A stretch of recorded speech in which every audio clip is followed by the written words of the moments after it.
In all our lives, there's a fall from innocence, a time after which we are never the same. It happened in the summer of 1959, a long time ago. Oh, man, wait to hear this. Wait to hear this. What is it, man? You guys want to go see a dead body? When the night has come and the land is dark. We interrupt to bring you an update on the search for the missing 12-year-old Ray Brower. Kid's gone. They're never gonna find him. Not where they're looking. And the moon is the only light we'll see. You think Mighty Mouse could beat up Superman? Mighty Mouse is a cartoon. Superman is a real guy. No way a cartoon could beat up a real guy. Darling, stand by me. Oh, stand by me. We're gonna be famous. We're gonna be on every radio and TV show in the country. I still don't think we should go.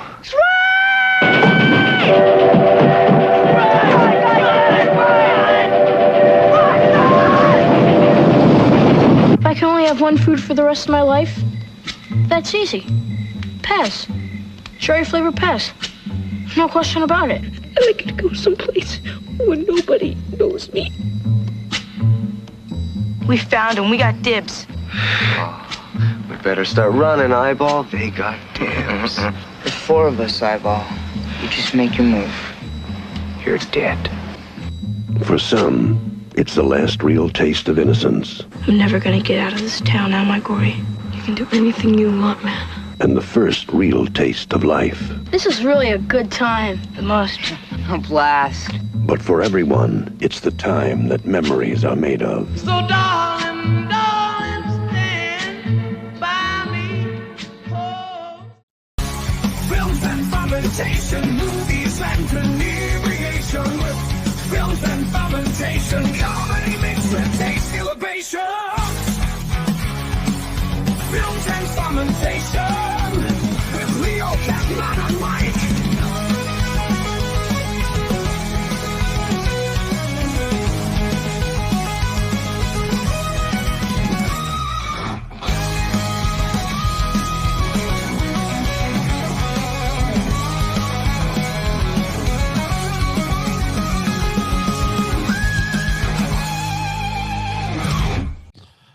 There we go. Let's get these bugs out this week. Yeah, we're good. Next week. We're good. Welcome to episode 223. I've never had friends like the ones I talk about movies with.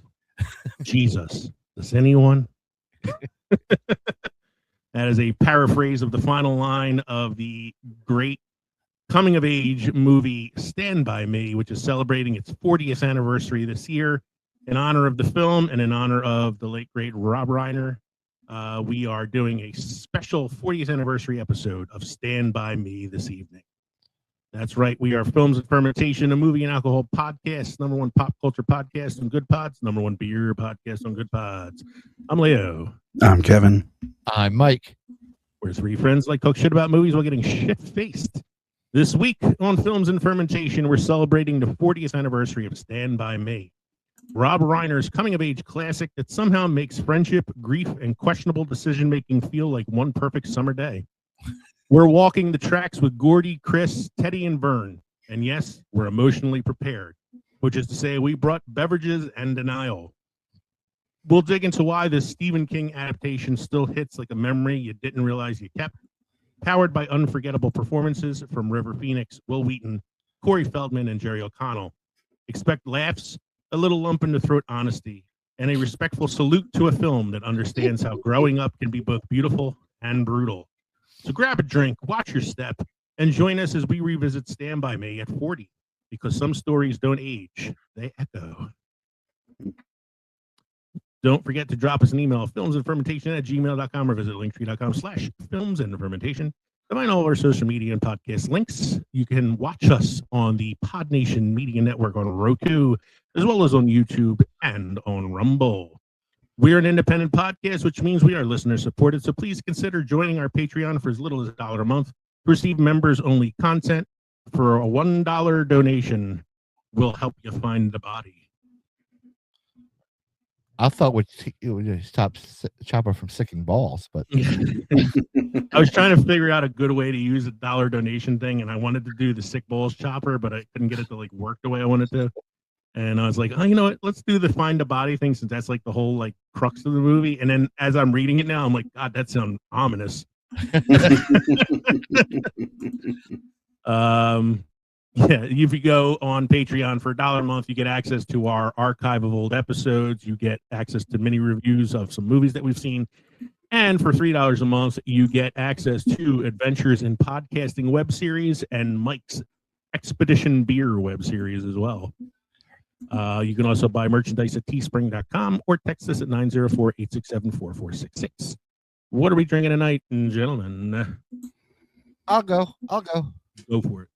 I got this one from my good buddy Kevin for Christmas. It's Kentucky's Bourbon Barrel Coca Porter, 8.0% alcohol by volume.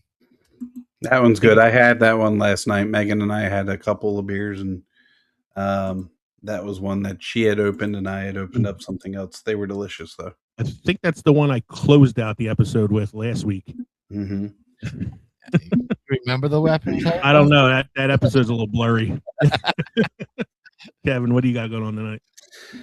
Gentlemen, I'm going to start with one that came from my wife as a Christmas gift. It was a variety pack, a mystery variety pack. It came in this big, nice square cooler. This is called Eric More Cowbell Chocolate Milk Stout. This is from Single Cut Beer Smiths, and let's see where they're out of. They're out of Astoria, New York. The boy didn't get any beer. He's pissed. No. She put him down. Anyway, is that the beer that he shook up before the show? Because I can't wait for you to open that one up. Could be. It's a chocolate milk stout. It brewed with chocolate, vanilla, and milk sugar. So that sounds really good. Okay.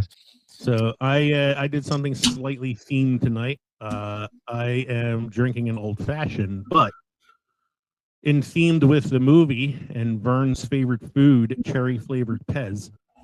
I am drinking what's called a cherry Pez old fashioned, which is you substitute Angostura bitters for cherry bitters. So it's basically just a cherry old fashioned, but you know, I wanted to go something a little different tonight. Alrighty. All right. So that means it's time. Play music. Play some music.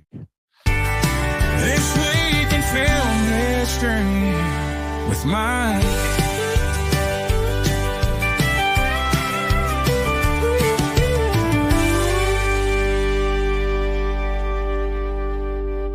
This week in film history with Mike. In 1948, The Treasures of the Sierra Madre film based on B. Travin's novel, directed by John Huston. Sorry, my glasses fell. Starring Humphrey Bogart premieres. We all know what this one is, right? Badges. We don't need no stinking badges. It's the only thing I know about this movie. I've never seen it. I just know that this is the badges. Everybody knows about that movie. But you know what I think of mostly, because I know of the badges scene. Mm-hmm. I think of UHF with Badgers. Badgers? We don't need no. It's the guy that does like the animal show out of his. Yeah, park. the one where he teaches poodles how to fly. When I hear that one, I hear the Blazing Saddles version. Yeah. Yeah, I also think didn't Looney Tunes do it too? I think, of course, probably Looney Tunes. Yeah. Funny, Kev. I was actually considering UHF for a film that time forgot. Next one, Mike. 1962 shooting begins on Dr. No, the first James Bond film. Yes. I like the Sean Connery James Bond, so I've seen Dr. No a while ago. Yeah. This next one's for Kevin. Mm-hmm. 1966, Batman starring Adam West as Batman, Burt Ward as Robin, and Cesar Romano as the Joker debuts on ABC. Thank you. I appreciate that. I wish I had more love for the series. I love it's so campy. I know. Yeah, I love why it. I love it. It was. I mean, 66. So it was in syndication when I was a kid in the 80s, and I remember running home from school to watch it every day because it came on like as I got home. Yeah, it's so bad. It's so campy, but it's so funny. I would use my bat shark repellent. Bat shark repellent is the best one. That's when Batman the movie. When the bat dance. The bat dance. I used to love when they would walk up the building with the rope, and then there was always like a cameo guest star. The celebrity would pop out. Yeah. Burt Ward, Adam West, Cesar Romero's the Joker. You had oh my God. You're a bum. Yeah, Mickey. Who played Mickey? Yeah. Burgess Meredith. Burgess Meredith was the Penguin. And Frank Gorshin as the Riddler. Frank Gorshin as the Riddler. Eartha Kitt. Well, the first one was Julie Newmar as Catwoman, then Eartha Kitt. And then it was Lee Merriweather in the movie. All right. Yeah, I actually, and then I like that Adam West became the mayor of Quahog on Family Guy. 1973, John Cleese's final episode on Monty Python Flying Circus on the BBC TV. No, that wasn't when the show ended, I assume, right? No, that was just when John Cleese was done. So John Cleese just left the show. Yeah. Okay. 1974, The $6 Million Man starring Lee Major premieres on ABC TV. A lot of TV stuff this week, not a lot of movies.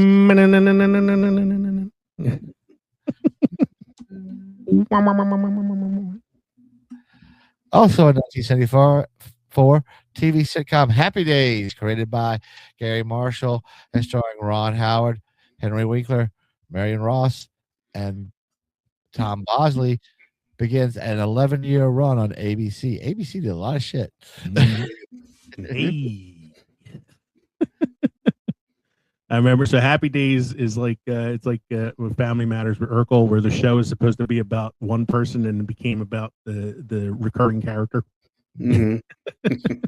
Also gave the phrase "jump the shark." Jump the shark. Yeah, the Jump the Shark episode is where that phrase came from. You also introduced us to Robin Williams as Mork, because he did a cameo appearance as Mork, a couple of recurring appearances, and then it became a spinoff series. All right. 2003, the 8th Critics' Choice Movie Awards. Chicago was the best picture.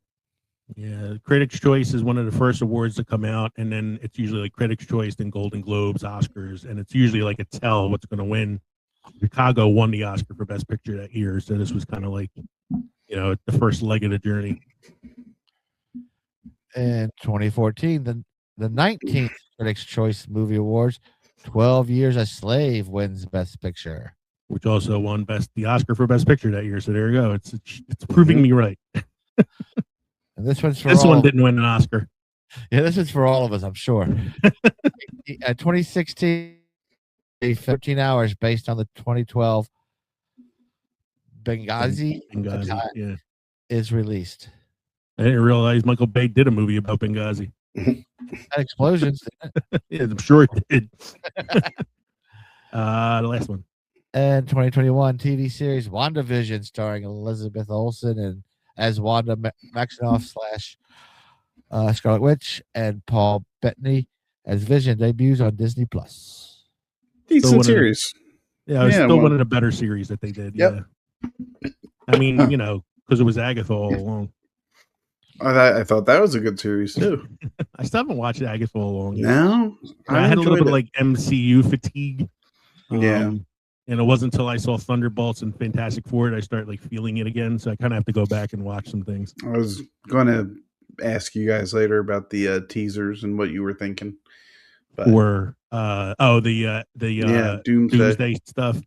So it's like, what have they done so far? You've had they had Rogers, they had Captain America. Captain America. They did one with Thor. They did Thor. They did the X-Men 2000. Yeah, they X-Men recently team. did Wakanda. It was Wakanda and Fantastic Four. Yeah, so they did that one. And I saw Super Grover. So yeah, Super Grover. Jack Sparrow, Jack Skellington. Films and Fermentation will return in Avengers Doomsday. All right, let's move on to some beer news.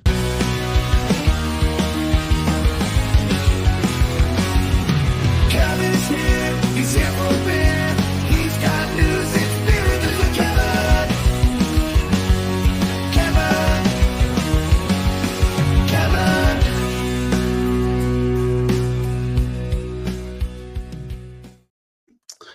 All right, gentlemen, whip out your old Pabst cans because we all know how much we love the Blue Ribbon around here. Hey, that's what we're drinking at the end of Stranger Things. So don't watch it. I haven't watched it yet, but thanks. Way to go, Mike. Way to go. You ruined the end by telling me they drink Pabst. they're drinking Pabst. That's right. I already had most of it spoiled for me by some podcast that I listened to. They started talking about it in the middle of like another thing, and I'm like, "Why are you talking about Stranger Things right now?" And I had to like kind of skip past it. Go ahead. Pabst Blue Ribbon unveils a 99 can beer pack with the helping hand of our favorite monster, Godzilla. Godzilla? Godzilla. So I'm guessing a 99 can Pabst pack costs $40. Way too much. 50 cents a can. Yeah. Pabst Blue Ribbon is once again releasing its unfathomably large beer pack, and this time around it's monstrous in more than just one way. On Thursday, the brewer joined forces with Toho International for a limited edition 99 pack decked out with 4 of Japan's most famous kaiju. We should have Kaiju Boy on. Bless you. Thank you. God bless me. Cartoon illustrations of You mean Nate Godzilla. from the Monster Island Vault? I'm sorry, I forgot his name. Sorry Kaiju about that, Boy. Nate. Sorry about that, Nate. I forgot your name. I just knew that you liked monsters. That was my bad. Godzilla, Mothra, Mecha Godzilla, and King Ghidorah. Ghidorah, yeah. Okay. Mm-hmm. Decorate the box and cans of the 7-foot-long, nearly 80-pound tower, which is slated to hit shelves. I'm guessing one case per shelf. In early 2026, though the team has yet to announce the official price. Fans can expect something in the line of the past 99 packs from the brand, which have been costing between $60 to $100 once they hit retailers. You know, a little markup, tariffs and everything. The artwork was designed by Attack Peter, a Florida-based artist whose lino-cut style Godzilla designs have shown up everywhere from skateboards to dad hats over the past month. The 99 I believe pack. Kaiju Boy was drinking this on the show when we did the Alien versus Aliens episode. Because I remember him like holding up a can that had Godzilla on it. Oh man. The 99 pack is one of the coolest things I've ever seen, and I knew that they were going to move, so I incorporated Ghidorah and Mecha Godzilla soaring into action. Peter remarked on the new release. Don't underestimate the Mothra larva crawling onto the package. They're no stranger to mixing it up with the biggest bads. I love how these PBR packs let fans across the country collect my artwork, and this 99 pack steps that up in a massive way. Mega-sized beer packs have become something of an annual tradition for Pabst Blue Ribbon. The Texas brewery giant released its first 99 pack in late 2019, immediately going viral on social media as customers attempted to wrangle their purchase out of the liquor store. Yeah, I can't even fathom having, how are you going to fit this in the car? I was thinking of this as you were talking about it. Like, how do you get it to the counter? Like, maybe you have to crank down the window and have it hanging out the window as it goes through the back of the car. Let the redneck tell you how it's done. Pickup truck. Pull up with the pickup and put the tailgate down and put the fucking thing in that way. You strap it to the hood. You strap it to a hood like a I good have a old roof beer. rack. I could just bungee it to my roof. Other releases. Driving around with a big case of beer on the roof, and the car be nice and shaken up when you get home. Like 99 bottle rockets going off on the top of your car. Other releases have pushed the concept to the limits for absurdity. In 2021, the brand released an Independence Day themed 1776 pack followed shortly thereafter by an 1844 pack created in honor of Pabst's founding year. While the former was released only to a handful of influencers, the latter managed to find its way onto retail shelves, popping up at stores around the country for around $849 a crate. Yes, it had 1800. I'm looking at the cover image now for this article, and I gotta have the 99 pack sitting up on a horse on one of the like construction horses. So you should get that for the barbecue this summer, and that's all. Yeah. What we can do, Mike, is we put it on like a conveyor belt kind of thing, like near the tables. And then as we're drinking it, we just keep bringing it closer to us. So we don't have to get up. We just got to pile through the box. Like we could put it through a tunnel of ice so that it cools it as we're waiting. PBR senior brand director Rachel Keaton says that the brand's latest mega pack was timed in consideration for the upcoming Super Bowl. Makes perfect sense. If nothing else, the packs are just as much beer vessels as they are 7-foot-long advertising opportunities. It's not our style to spend millions of dollars for a few seconds of airtime during the big game, Keaton added. Instead, we're getting in on the postseason action in a way that our drinkers can have some fun with. The Godzilla 99 pack is here to loudly crash tailgates and watch parties everywhere. Scan any liquor bottle to see experts' reviews in one place with the free daily pour. Oh, okay, that's an ad for the website I'm using. Okay, so it's impressive looking. I'll admit that. I don't think it's impressive enough to get me to drink one of them, but you know, not even for nostalgia's sake. Oh, they try. They try and they try. Is he crying again? Fuck, he's still crying. Mystery animal captures Clydesdale horse's attention. Speaking of the Super Bowl. Mystery animal captures Clydesdale horse's attention in Budweiser's Super Bowl teaser. This teaser marks the Budweiser Clydesdale's 48th national Super Bowl commercial appearance. The Budweiser Clydesdales are out in the barn preparing for their spot in the big game, so you know the Super Bowl is near.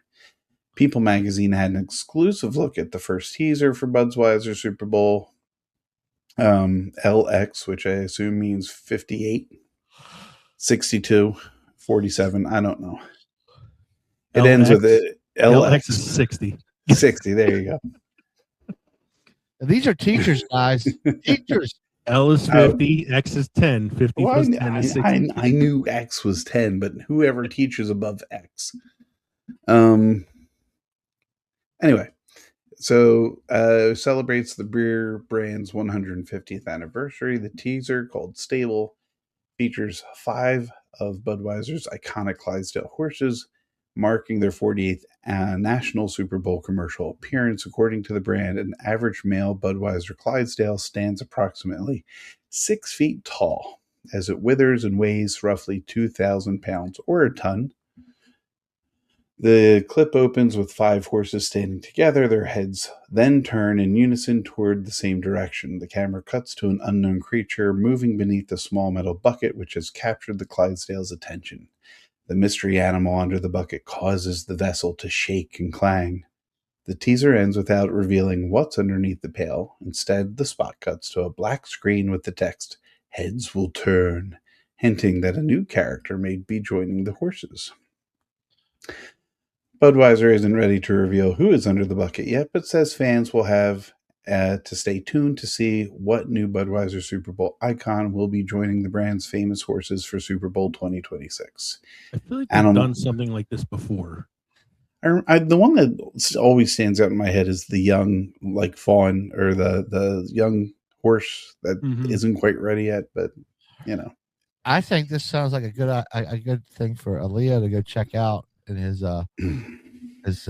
little web documentaries. So you want me to run from whatever animal is run from an overturned bucket. It'll be the Budweiser frogs. Doobie doobie doo. Animal lovers who want to keep watching Stable to make guesses about what it could be under the bucket can view the teaser at Budweiser's YouTube Twitter, Instagram, and Facebook channels. According to Budweiser, the Budweiser Clydesdales made their first Super Bowl commercial appearance in '75. Their most recent Super Bowl appearance before the stable teaser was 2025. First delivery, an ad featuring the young Clydesdale making their first Budweiser keg delivery. Today there are 3 traveling teams of Budweiser Clydesdales who spend approximately 300 days on the road each year in the U.S., appearing in parades, sporting events, fairs, and more.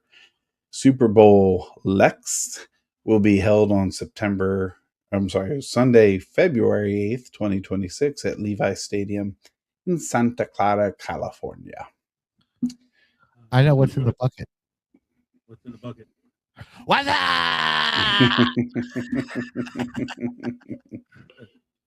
Can you guys hear me? Very muted. What'd you say? Can you hear me? You're very muted. Did you change something? I'm going to go on DraftKings and see if they'll let me drop a $50 bet that the animal under the bucket is the return of Spuds McKenzie. Oh, Jesus. All right, I got a couple quick updates this week. Movie updates with Leo. Movie updates with Leo. Movie updates with Leo. Movie updates Leo. Mike, they're rebooting Enemy Mine. No! And get this. The Savage character that was played by Dennis Quaid in the original is looking like it's going to be played by his son, Jack Quaid. Yes, but who's going to play the alien? I don't know. It's definitely not Louis Gossett Jr.'s son. It's Louis Gossett Jr. the Third. Yeah.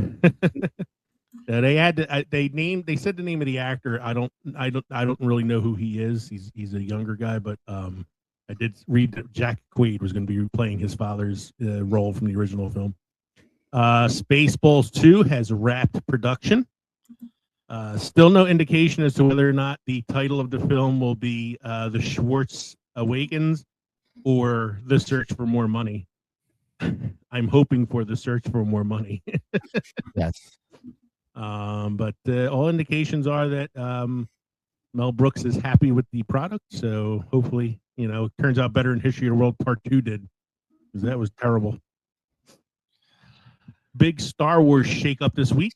Kathleen Kennedy has finally announced her retirement, and the reins are being turned over to Dave Filoni. It's actually going to be a joint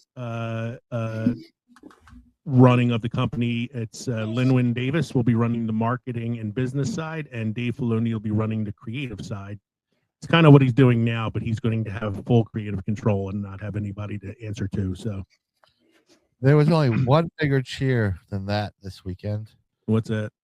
That's when Kevin, the OC, got fired from the Eagles. No, yeah, we're not talking about that Kevin. We're talking about not talking about our Kevin. We're talking about Kevin Patullo getting fired from the Eagles. Yeah. Oh. And the Golden Globes were this weekend, and that's usually a precursor for the Oscars as far as who's going to win. Hamnet won the Dramatic Picture Award, and One Battle After Another won the award for Best Picture Comedy or Musical. I saw One Battle After Another. It was a good film. It had some funny moments in it. I wouldn't call it a comedy. So this kind of falls into the Martian winning for Best Musical or Comedy at the Golden Globes as well. So there's like, we got to give this an award, so what can we give it?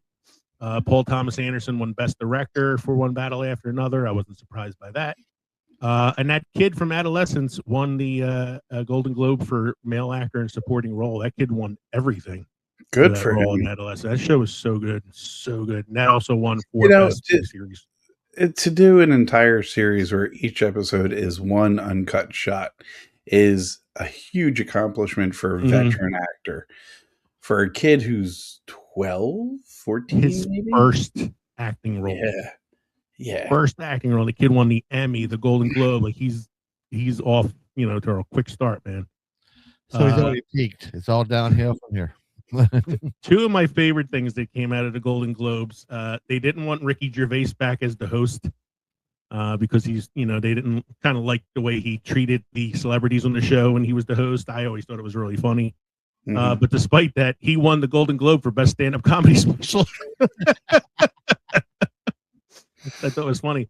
But the best one of the night was Seth Rogen won a Golden Globe for Best Actor in a Musical or Comedy Series for The Studio, which is an Apple Plus show that he runs. And in the show, the season ended with his character winning a Golden Globe. And when he got up on stage, he said, I never thought I'd win one of these. In fact, that's the whole reason I wrote a show where a fake character that I play wins a fake one of these. And so it's like, you know, it was a really fun speech. But overall, that's like the gist of the big winners that night. But again, they're precursors for the Oscars usually. So I have a feeling one battle after another is going to win the Best Picture at the Oscars. So that being said, let's talk about some must-try craft brew, Mike. What I have this week is Rogue's Shakespeare Stout / Imperial Stout from Rogue Brewing Company, Newport, Oregon. The stout is 6.1 ABV and the Imperial Stout is 11% ABV. Brewmaster John Mayer set out to capture an authentic English stout character. John Mayer, as in like your body is a Wonderland, John Mayer? No. Wait, Mike, is your body a Wonderland? Mine is, but body is Wonderland. Go ahead. My body is an old age home. Mine's is an amusement park. It needs pudding.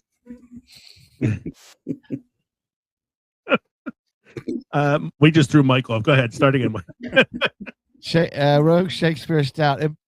Importing especially malts from England to achieve the desired profile. American hops from Oregon and Washington, however, lend both versions a distinctly American edge. Shakespeare Stout, an irony not lost on the bard himself, uses pale malt, English crystal, and chocolate malts, rolled oats, and toasty barley. A robust 69 IBU provides firm bitterness. Unfiltered, the beer pours dark with a dense orange-brown head. Aromas of smooth chocolate and creamy oats lead into flavors of burnt currants, roasted grain, dark chocolate, and assertive hops. The finish is deep and complex, balancing tart hop bitterness with dark fruit, roasted malt, and silky oat texture. The Imperial Stout amplifies every element, hopped aggressively with Cascade Chinooks and Wilmets to an 87 IBU. It is brewed with pale malt, English crystal, and chocolate malt, black malt, and Munich malt. It pours jet black, vicious, and glossy, with an aroma rich with an espresso, dark chocolate, bitter orange, and shadowy spice. The palate is chewy, oily, and perfumed, delivering burnt fruit, smoky roast, and intense hop bitterness. A long finish reveals surprisingly sweet fruit notes balanced by dark grains and lingering bitterness. Unfiltered and unapologetically raw, the Imperial Stout promises further complexity with age. Sounds like you had me at Shakespeare Stout. You lost me at chewy and oily. Well, that's the Imperial. You just go with the Stout. I tried finding it on Untappd, but it's not available in this area. So yeah, we're at that Oregon on a road trip. All right, Shakespeare Stout. You had me just at the name alone. You had me. So we're gonna take a break to hear these words from the Pod Nation Media Network, and then we'll be back with our main segment. Stand by me at 40. Hey, movie lovers! This is Leo, Mike, and Kevin from Films and Fermentation. If you love comedy, movies, and a good drink in hand, then you need to check out the Pod Nation Media Network. It's home to a variety of amazing podcasts covering everything from pulp culture to history, and of course, movies like ours.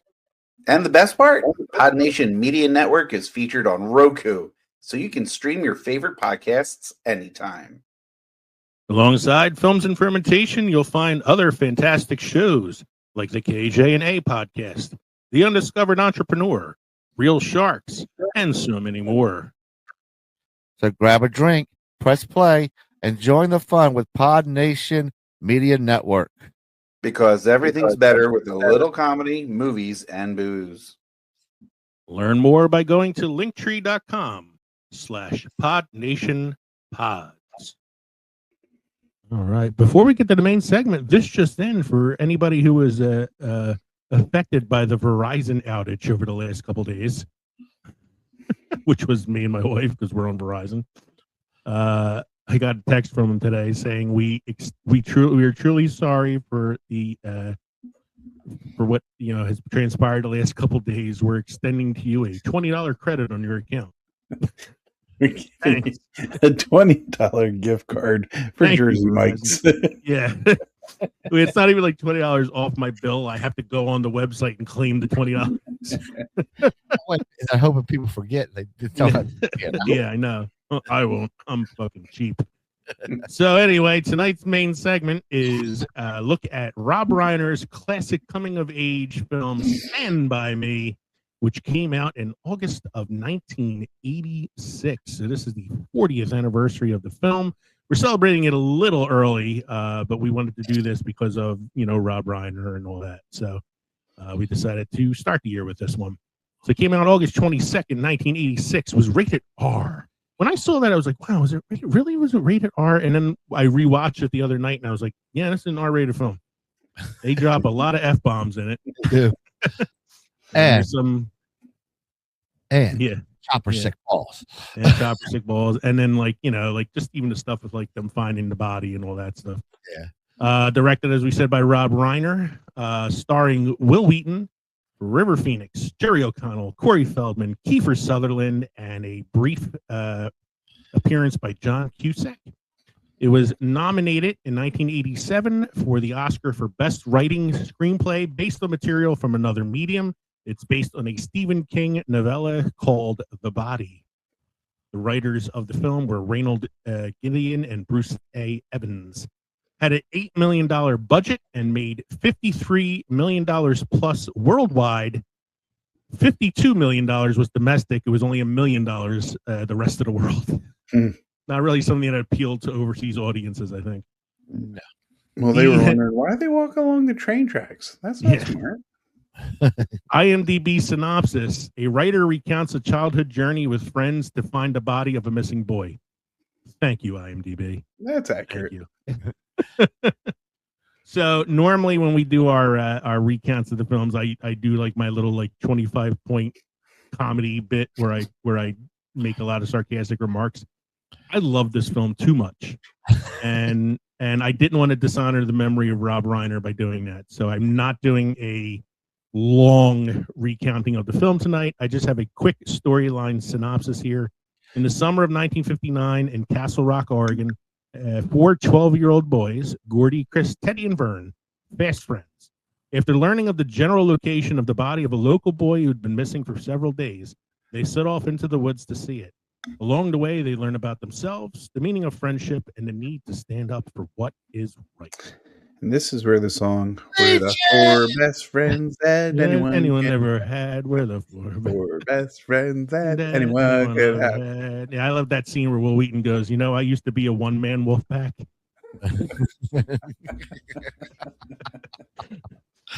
Corey Feldman walks into the store and says, "Does my beeper work here?" Wil Wheaton was a one-man wolf pack. That's why he got shot up in Toy Soldiers. It's not a sleeping bag, it's a satchel.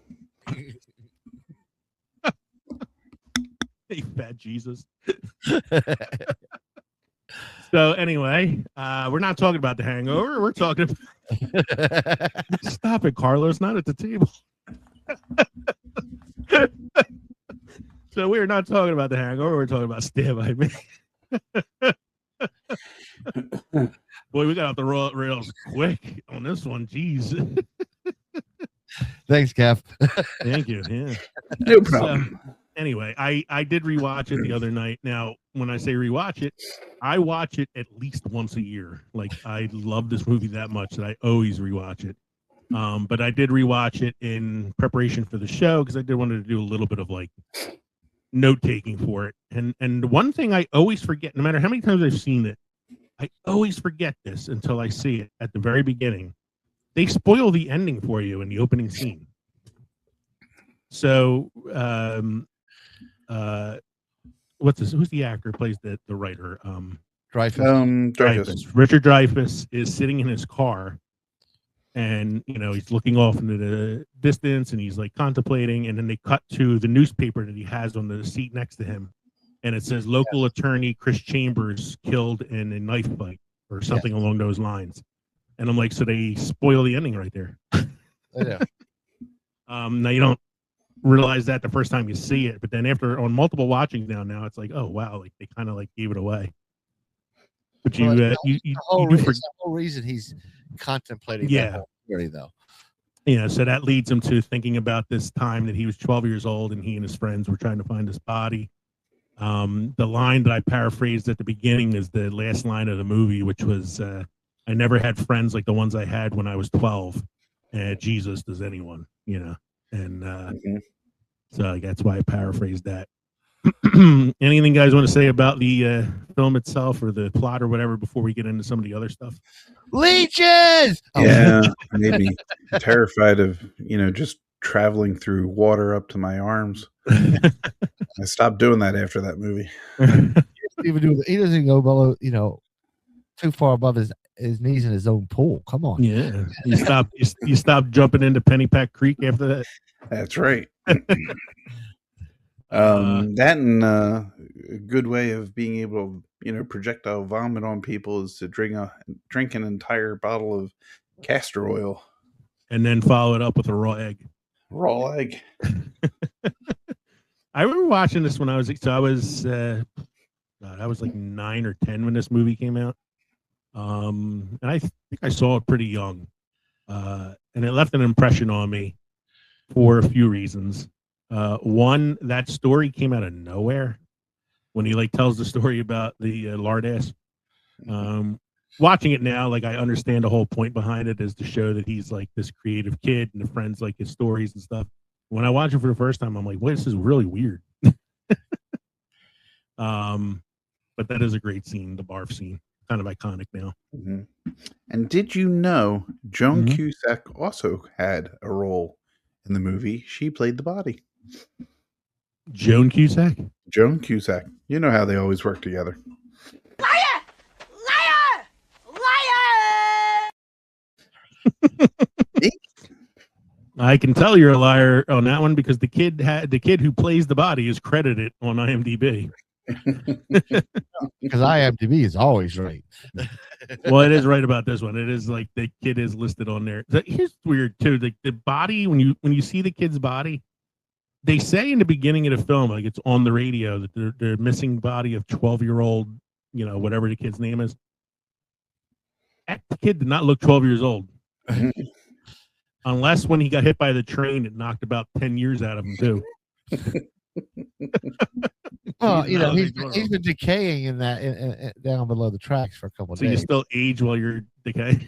Yeah, you look older when you decay. That corpse aged about 10 years. Ray Bauer, that was the kid's name. Ray Bauer is the kid that gets by his car. I love Kiefer Sutherland as the bully. Yeah. Mm-hmm. What's the thing he says to?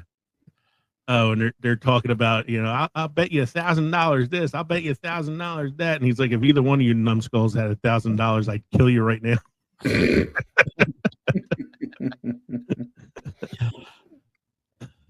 So yeah, I mean, this is it's a coming of age film. It's not a comedy, but it does have some pretty funny moments in it. Some amazing turns. Yeah, River Phoenix.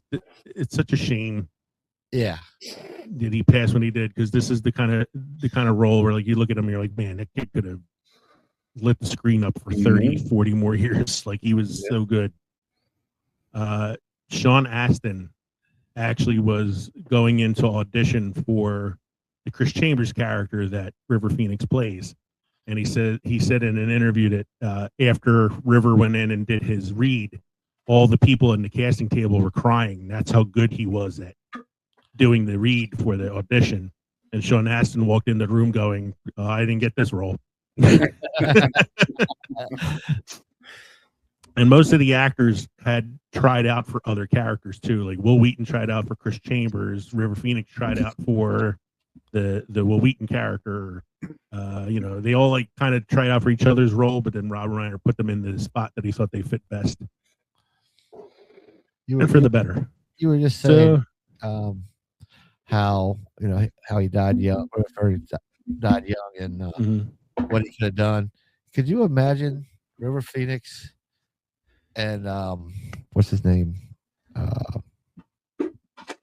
The Joker. Heath Ledger.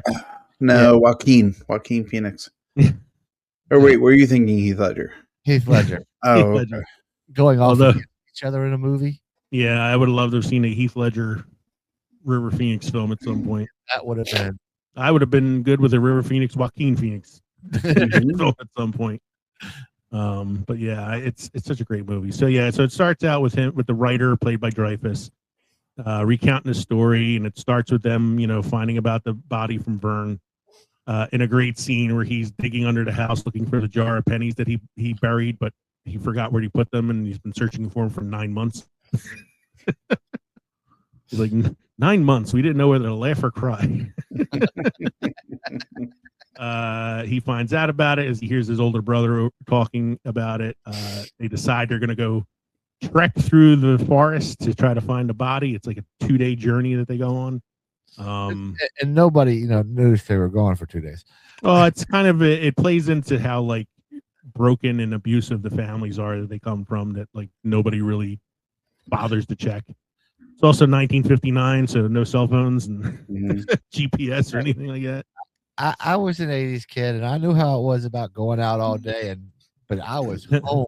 There's fucking streetlights came home. Yeah, well, these kids were able to get away with it. They all told each other's parents that they were sleeping at one of the other's houses. So I mean, isn't that Wil Wheaton's father? The big thing between Wil Wheaton and his father is his father really loved his older brother, and Wil Wheaton thinks he doesn't. His father doesn't give a shit about him.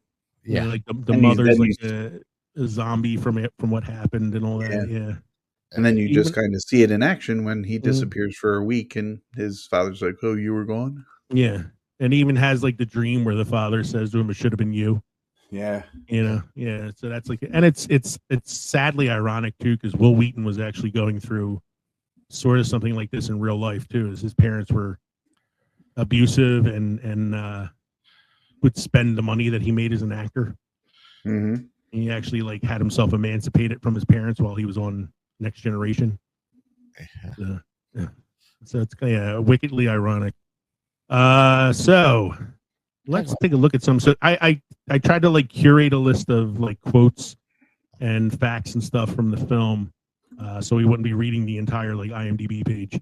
So I cross-referenced some different film sites, Ranker, TCM, WikiQuote, and Film Site to get some of the quotes that were voted as like the most everybody knows that line quote from the film. Starting with the one that I said I paraphrased at the beginning, that the writer says at the end of the film, "I never had any friends like the ones I had when I was 12. Jesus, does anyone?" So who wants to give us Vern Tessio's line there? You guys want to see a dead body? I like Mike's interpretation of that. You guys want to see a dead body? So yeah.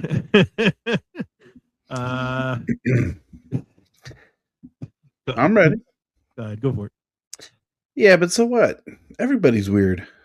So that's a scene. I think it's Chris Chambers or Phoenix character and Wil Wheaton talking, and Wil Wheaton says something about being weird, and he's like, "So what? Everybody's weird, We're all the same." One of the last scenes they had together in the movie, wasn't it? Yeah, I think it's like right towards the end when they're like heading back, or right before they find the body or something like that. Friends come in and out of your life like busboys in a restaurant. That's a great simile. I never thought about that. Busboys are never the same. You end up going back to the restaurant to see that busboy. He's not there anymore. Yeah, and it's like you don't. I'm trying to take it seriously. I don't know if you are or not, but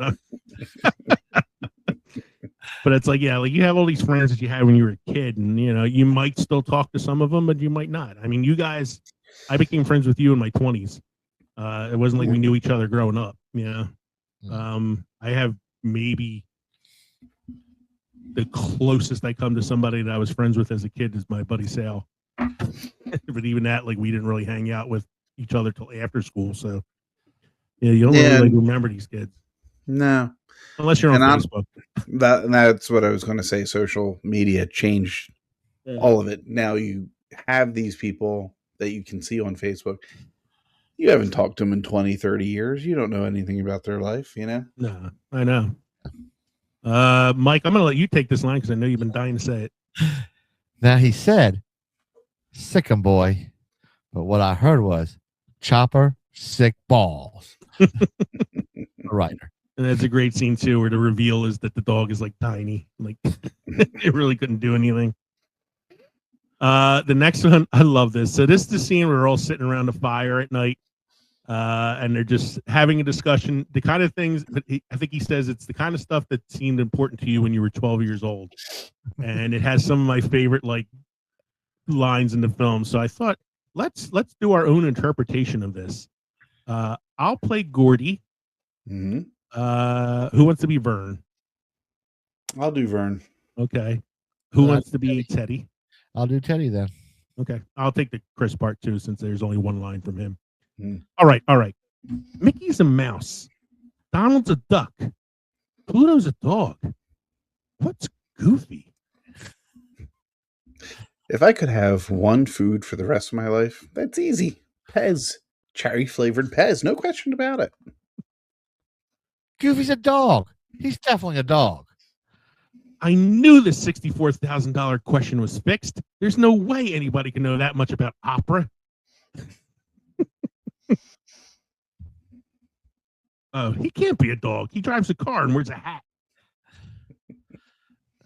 Wagon Train's a really cool show, but did you notice they never get anywhere?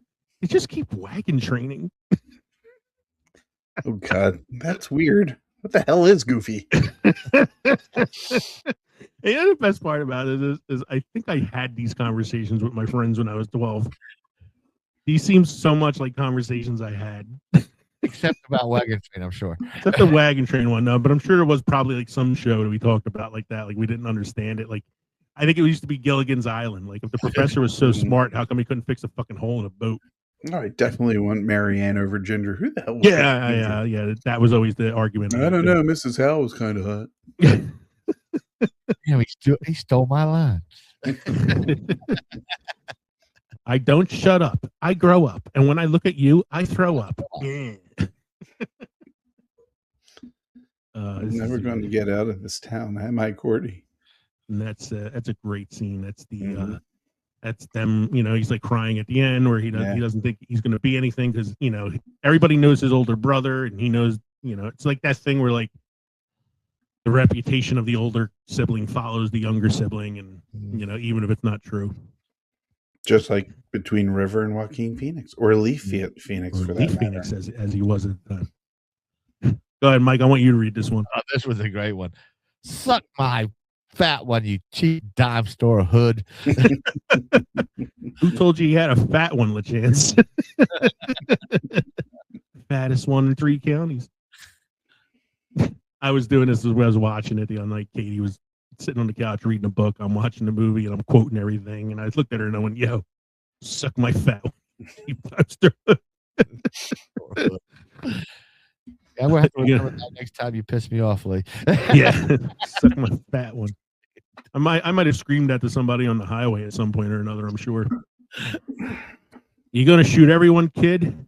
That's Ace saying that to Gordie when he's holding a gun at him, and he goes, "No, Ace, just you." Right before he tells him to suck his fat one.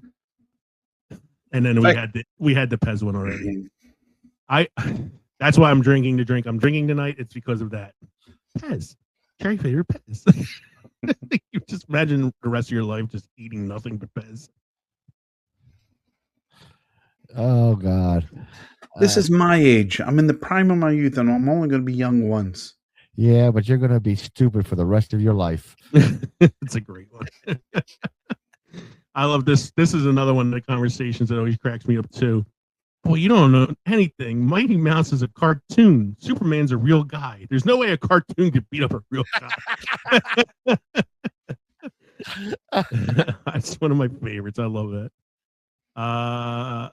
This is another great one too. I'll read Teddy. Whoever wants to throw the answer at me, go for it. Okay, you guys can go around if you want. I'm crossing here. While you guys are dragging your candy asses halfway across the state and back, I'll be waiting on the other side, relaxing with my thoughts. Use your left hand or your right hand to do that. You wish. That's right before the train scene. Train!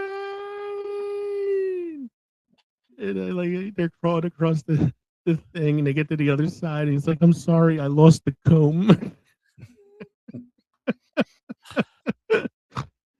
The other thing that always amazes me is that he only took $2.30 to buy hamburger meat, bread, soda,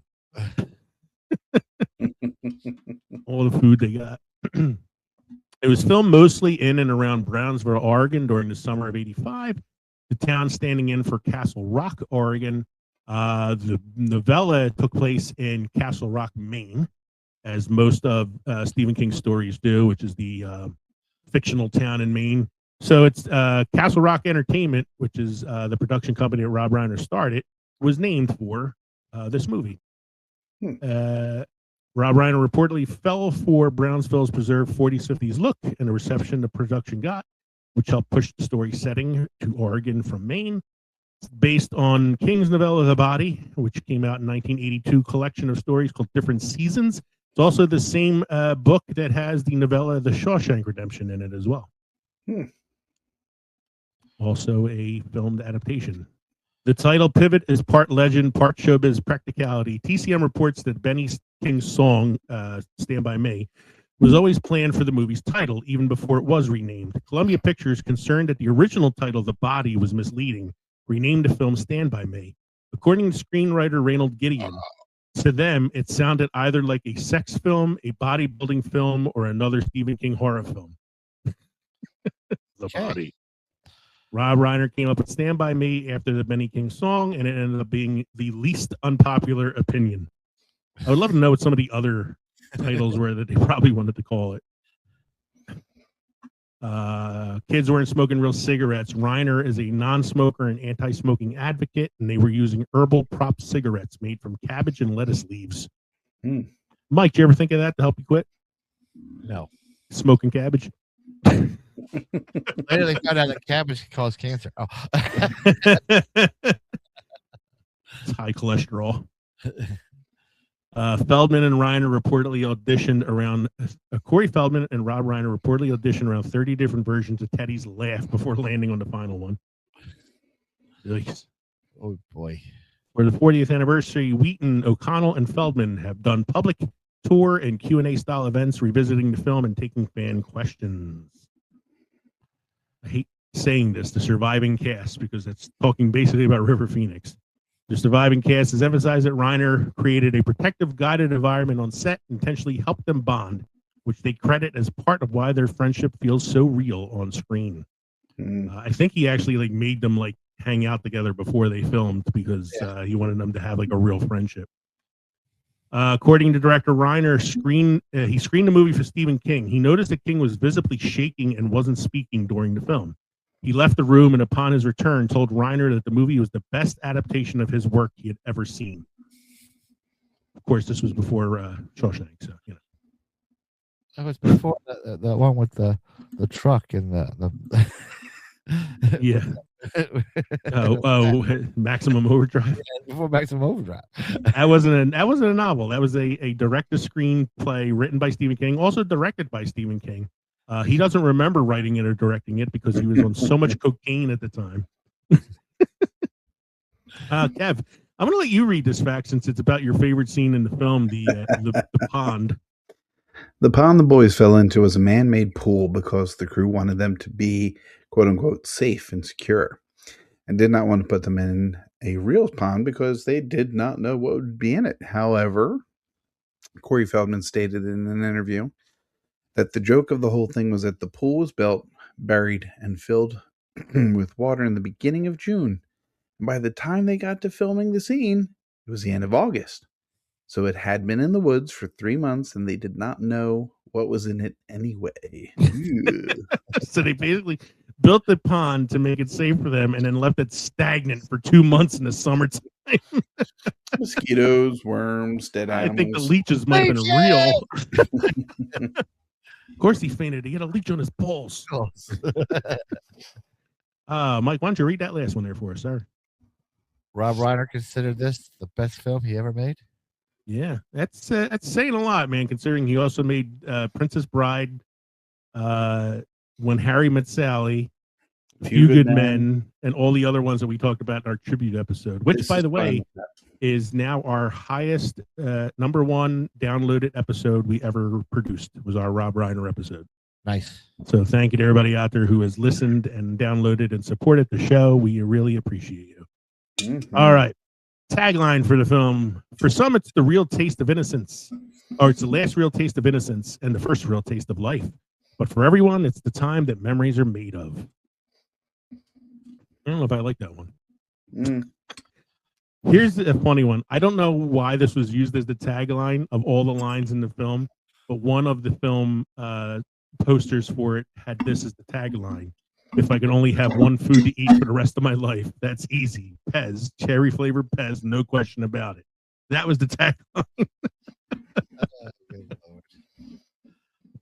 All right. So I have some little questions here we can end this with tonight. What's in the film either aged the best or aged the worst for you? I think the dead body aged the worst, probably. I mean, he aged 10 years. Because he was played by Joan Cusack.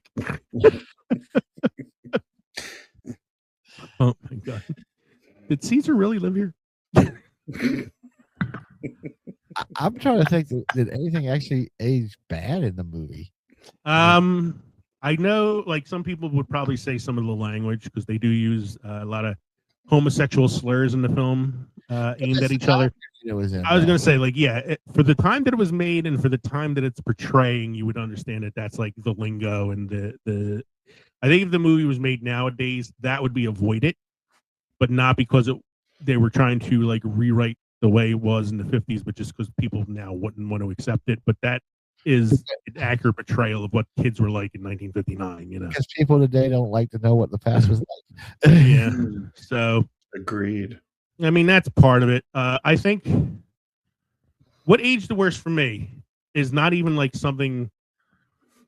I tell you, what always bothers me when I watch the film. I don't know if this actually is an age the worst thing, but it's something that always gnaws at me. The brother gives him his Yankee hat. Yep. Because it's his lucky hat. He gives it to the brother. It's like, I want you to have it. It's your hat now. Blah blah blah. And then the brother dies because he didn't have his lucky hat. Yeah, right. Yeah. Then if that was my nitpick, it would have been really sad. But no, he gets it stolen by one of the bullies later on. It's Keith Sutherland and one of the other guys. They steal the hat and they don't give it back to him, and then he never gets it back. And that gnaws at me so much, man. I think at the end, when he's holding the gun at Keith Sutherland, he should have said, "I want my hat back too." Give me my motherfucking hat back. Yeah, he should have got the hat back at the end. That gnaws at me. I'm like, God damn it, that's his brother's hat, man. It pissed me off because the brother's gone. That really, really that's a bigger kick in the ass than some of the other stuff that happens to him. In terms of what aged the best, the whole coming of age scene. Mm-hmm. This is one of the best coming of age films ever made, I think. Yeah. And a testament to how good a filmmaker Rob Reiner was. So, I thought this was a cool question. What scene hit you the hardest when you saw it the first time, and has that changed as you got older? Are there certain scenes that affect you more now than you did when you were younger? Well, I think the leech scene hit me the hardest growing up. Yeah. And it affected me. I'm still afraid of leeches. And I avoid large, stagnant bodies of water. Yeah. It makes me think of the scene in The Great Outdoors where they fall asleep in the fishing boat and they wake up and they got the leeches all over. Mm-hmm. Mike, is there any scene in this that hit you hard the first time you saw it, or? No, I don't think really. This was just an average. This was a Tuesday for Mike growing up. Yeah, I'm going to answer more of that on the next question. So I was 12 when this movie came out. Yeah.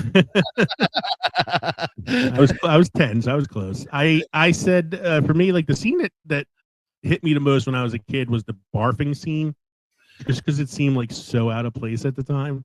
Mm-hmm. When I watch it now, the scene that always gets me the most is the scene at the like going into the end. So it's when Chris and Gordie are talking, and he tells him, you can do the classes that I'm taking too. You're smart, and you think you are. Like he tries, he encourages him, and then he tells you like he took the classes, he toughed it out.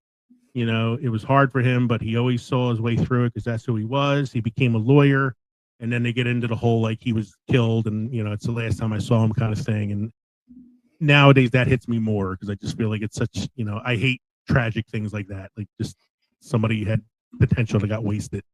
Mm-hmm. So that's the scene that like hits me more now. Now, when you were 12, which character do you think best represented you? I would have to say,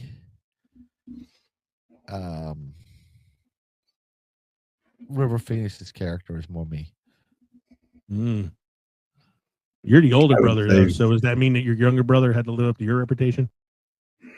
He did. It's been rough because in school I was the straight and narrow, and my brother was smarter than the teachers, and he'd let them know it. Okay. You were like the tougher kid, though? Yeah. Come on, that's what we did. We're out of the backwoods. I grew up doing a lot of what they were doing, just traveling through. Every weekend was, we were in the woods. I used to travel through the wilderness too, but I'm talking mainly South Philly. Kev, which character is most you? Oh, definitely Chris. Yeah, I mean, you guys can look at me and see that I align with the bad boy. Talk back to teacher. No. I was probably more. I'd say 80% Vern, 20% Teddy. Okay. No, maybe 50% Vern, 30% Gordie, 20% Teddy. Okay. I was gonna say like I would like to say that I was Chris, that I was the bad boy, but I definitely wasn't. Mm. I wasn't as goofy as Vern could be, and I was nowhere near as nuts as Teddy. I was probably mostly Gordie growing up, and only because I was hard to believe I was a quiet kid. I didn't talk a lot, but I've always had like a creative edge. Like I've always wanted to write stories and do things creative, like we do with the podcast and all that. So I was like, I feel like I'm Richard Dreyfuss now. I'm curmudgeonly. Now I know later in life, this whole movie hit me a lot harder than it did when I was 12. Okay. Mm-hmm. I found out years later that one of my best friends did die young after I left. Cancer and stuff. So it kind of hurt. Like, this was like after you moved out of North Carolina. Yeah. After I moved from the shore to inland. So probably my senior year I found out. Oh wow. Thanks for bringing the show down. Hey, talking about his friend dies at the end. Yeah, I know. I'm just teasing you. So if we have anything else to say about the movie, or great movie, great movie, awesome movie, good movie. Definitely not a movie that time forgot. It's on Netflix. A box set of Stephen King, great Stephen King movies, and then a box set of bad Stephen King movies. I'd rather have the box set of Rob Reiner films. Because that would include this and Shawshank and all the other like really good adaptations. If you want a box of bad Stephen King films, you can get it should have Maximum Overdrive. Yeah. It should have Graveyard Shift. Mm-hmm. It should have Thinner. Thinner. I actually kind of like Thinner. And it should have the Sleepwalkers, which is about the people that turn into cats. As one of the greatest death scenes in cinema history, where some dude dies when he gets stabbed in the back by a corn on the cob. Not lying. I should do Sleepwalkers for Films the Time Forgot. God bless. All right, Mike, you have any beer history trivia for this evening? I do. One of the most iconic cinematic representations of beer appears in the 1978 comedy Animal House. As a film that has come to define popular perceptions of American fraternity culture, Animal House depicts alcohol consumption as central to the performance of collegiate identity. In memorable scene, the character Bluto, portrayed by John Belushi, chugs a beer while exhorting a crowd of fellow students. This moment functions not merely as a comedic spectacle, but as a visual shorthand for the film's broader theme of youthful rebellion, anti-authoritarianism. Jesus Christ, I've had too much of this damn beer tonight. And collective excess. Within this framework, beer operates as a social catalyst, facilitating bonding, mischief, and the formation of group identity, and has since become a durable cultural symbol that continues to resonate in America's popular culture. That dumb and drunk is no way to go through life, son. Let's see if you can guess. What am I now? I'm a zit. I'm a zit. Toga. Toga. Go ahead, Sarah. Well, we got a quote of the week here. When you do Shakespeare, they think you must be intelligent because they think you understand what you're saying. Helen Mirren, English actress, which is why I did her there. I think you do a better Helen Mirren than you do a Michael Caine. Yeah, a lot of Shakespeare going on tonight. It's crazy. How are our drinks this evening, gentlemen? Well, I'm about done with this one. Mine was good. I would try something else from the brewery. I don't think it was the best chocolate milk stout I've ever had, but I think it was a decent chocolate milk stout. Chocolate milk stout. For a Coca Porter, this is pretty damn good. Mm-hmm. Yeah, and Mike, I had that one last week. I enjoyed that one too, from what I remember. And then I was drinking an old fashioned tonight, but I was drinking the Cherry Pez old fashioned, which uses cherry bitters instead of Angostura bitters, and it was pretty good. Very, very fruity, but also tasty as well. But you know, I don't have a lot of chocolate in my beer. If I'm saying this, yeah, no, you're not usually a sweet beer guy, but I like that one. I thought it was a good one. So thank you for joining us tonight for episode 223, the 40th anniversary of Stand By Me. We hope you enjoyed listening to the podcast as much as we enjoyed recording it for you. Don't forget, you can drop us an email at filmsandfermentation@gmail.com or visit linktree.com/filmsandfermentation to find all of our social media and podcast links. You can watch us on the Pod Nation Media Network on Roku. You can watch us on YouTube and on Rumble. You can support us by going to patreon.com/filmsandfermentation. Become a Patreon member. Text us at 904-867-4466. And just as a shameless plug of my own, check out my other account, my web series, Leo Runs from Cryptids, which you can find on TikTok, Reels, and YouTube. It's a series where I run from mythological creatures. Because I can't run in real life, so I have to let AI do it for me. Cavalier, you were going to say something there. No, I was just going to ask you what your video series was about. But, you kind of explained it pretty well. It's about me running from cryptids. So I have, right now, so far, I've run from Chupacabra, Loch Ness Monster, fairies. No, we rode the Loch Ness. Yeah, leprechauns. I ran from the Pukwudgie. I ran from gnomes. Bigfoot. And my latest video, I'm running away from the Mongolian deathworm. Oh. That came out today. So make sure you join us at the crossroads between pickled and fermented next time around for episode 224. This is a very special episode We will be recording on January 22nd, and the episode will be dropping on January 27th. And that episode, it's another Films That Time Forgot series, but with a very special guest. We'll be being joined by Bobby DeMars, who is the founder and owner of Blind Barrels, which is a company that sends out whiskey tasting kits, and they are all like blind tastings. And he is also producer of a number of documentaries, most importantly, The Business of Amateurs, which is about college athletics. He will be joining us. We'll be doing a little interview with him about his company and about his films.